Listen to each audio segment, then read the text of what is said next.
meh wawancara tentang pendidikan seksual di KG 12 UTS. Nah, sebelumnya belum pengen kenalan Iya, terima kasih Mbak atas waktunya. Namanya Tri Yulianti. Saya Kepala Sekolah KPA Falah Kendani di Kota Pekalongan. Iya. Kira-kira apa Mbak? Di TK itu tentang pembelajaran tentang pendidikan seks. Ya. Itu tempat saya itu bukan TK tapi kelompok bermain. Tapi saya menerima usia dari 2 sampai 6 tahun gitu ya Mbak ya. Sebetulnya pendidikan seks anak usia dini itu kalau menurut saya penting sekali. Nah, untuk anak usia dini di tempat saya itu ada dengan lewat lagu dan lewat gerakan. Karena pendidikan seks itu kalau untuk anak usia dini itu tidak dilakukan secara vulgar ya. Kalau sebetulnya beberapa orang itu berpendapat bahwa pendidikan seks anak usia dini itu belum waktunya gitu ya. Tetapi kalau menurut saya pendidikan seks itu penting sekali diajarkan saat anak usia dini karena kita tidak boleh bohong ya Mbak ya.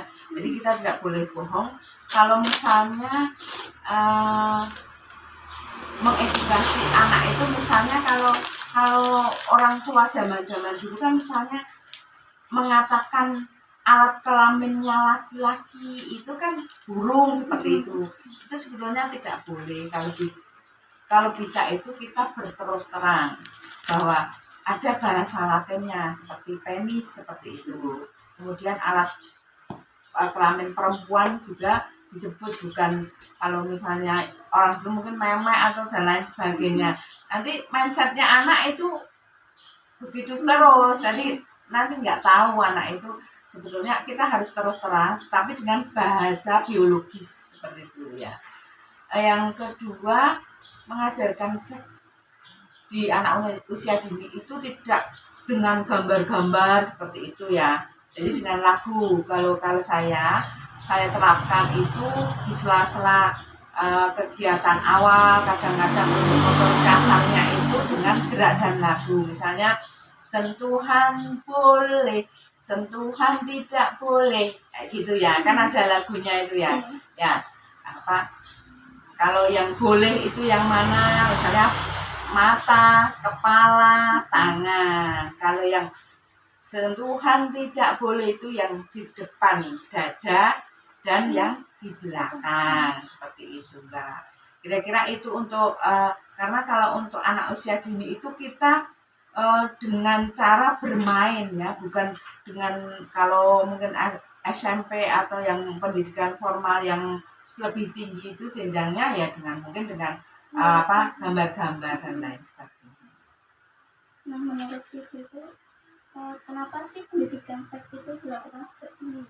Ya, itu penting memang Mbak. Pendidikan seks itu harus dilakukan sejak dini agar anak-anak tahu lebih awal apa itu pendidikan seks. Jadi suatu saat nanti kalau misalnya dia sudah dewasa, sudah akil balik dan lain sebagainya, dia sudah mempunyai istilahnya itu edukasi tentang seks itu apa seperti itu. Nah di sekolah itu ada kerjasama nggak antara orang tua tentang pendidikan seks itu? Ya otomatis tentu saja ada karena kan semua kegiatan yang ada di lembaga itu harus nantinya disalurkan ataupun nantinya akan bersinergi dengan orang tua. Jadi untuk mengedukasi orang tua kadang kita pas kegiatan parenting kita masukkan di situ tentang edukasi tentang pendidikan seks biar mengajarkan misalnya kata-kata yang sama. Kalau misalnya itu alat kelamin laki-laki ya penis bukan burung seperti itu. Biar sama nanti di sekolah seperti ini, di rumah seperti ini. Jadi bisa sinergi gitu. Bagaimana menurut Ibu dalam pengajaran pendidikan seksual kepada anak itu agar tidak dari masnya pendapatnya. Ya makanya ditanamkan sejak dini, diberitahu sejak dini. Kalau pendidikan itu nanti akan terlambat, mungkin ya dampaknya akan beda. Kalau pendidikan itu diberikan sejak dini, otomatis anak-anak itu nanti, karena kan mindsetnya anak usia dini ya Mbak ya, itu kan mesti masih ya dari usia 4 tahun tentang 4 tahun itu masih mindsetnya apa tuh, memorinya anak itu tinggi sekali. Jadi kalau pendidikan itu diberikan sejak dini, insya Allah nanti kedepannya itu nanti dia masih ingat bahwa itu adalah baik, itu tidak baik, itu boleh, itu tidak boleh, seperti itu. Untuk biasanya pendidikan itu kan kadang ada pengetahuan secara dasar aja atau ada yang menyangkut tentang sesuai dengan syariat Islam gitu. Kalau menurut saya untuk anak usia dini yang dasar dulu saja, tetapi tetap untuk beriringan atau dengan kaidah Islami kayak gitu. Jadi tidak menghilangkan kaidah Islami. Mungkin bisa bagaimana cara ibu untuk kedepannya ketika sudah diajarkan tentang seks itu agar bisa lebih sekarang kan banyak zamannya itu ya Bu. Jadi pendidikan seks yang susah apa yang keliru atau yang kadang ada yang kurang dari pendidikan itu bagaimana? Ya sebetulnya peran orang tua itu adalah yang utama.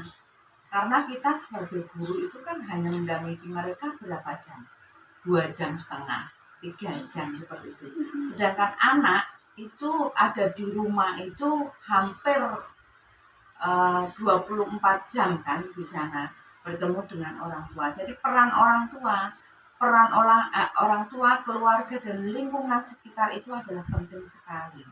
Jadi dengan adanya pendidikan lebih awal ini diharapkan sinergitas antara di lembaga dan di keluarga itu bisa sama dan semua itu terjaga seperti itu. Jadi nanti kedepannya kalau misalnya anak-anak sudah dewasa dan mengenal itu, anak-anak sudah siap gitu, tidak istilahnya tidak tabu lagi, tapi bukan berarti tabu terus melakukan, tidak, tetapi tetap karena dia memorinya kuat, dulu diajarkan di guru seperti ini, kemudian kembali di lingkungan orang tua dan keluarga itu akan pendidikannya diberikan dengan lebih baik, jadi insya Allahnya ke depan dikuatkan dari fondasi awalnya. Terima kasih sebelumnya. Mungkin kurang lebihnya seperti itu. Iya. Terima kasih sama-sama. Ya,